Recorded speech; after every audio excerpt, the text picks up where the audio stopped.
E allora oggi, 1° maggio, non possiamo non parlare del concertone a Piazza San Giovanni a Roma. Per noi c'è Leonardo Metalli. Leonardo.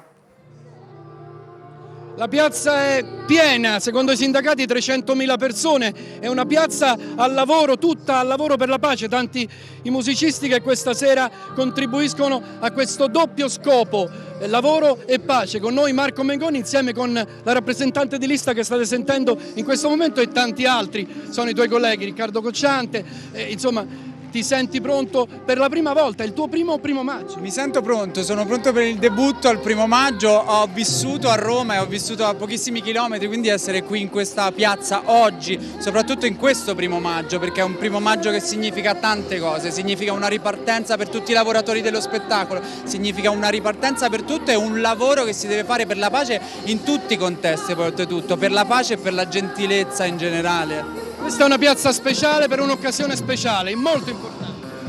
Importantissimo, è importantissimo essere qui oggi e sono veramente molto grato anche a tutta l'organizzazione del 1° maggio per aver riportato il 1° maggio in questa piazza che è un simbolo incredibile e quindi spero che da qui veramente riparta tutto, riparta la musica e riparta ovviamente la pace ovunque, cioè in tutte le case e in tutti gli stati. Ti stanno aspettando sul palco, ci vediamo tra un po', comunque il concerto continua, la piazza si riempie ancora. Grazie.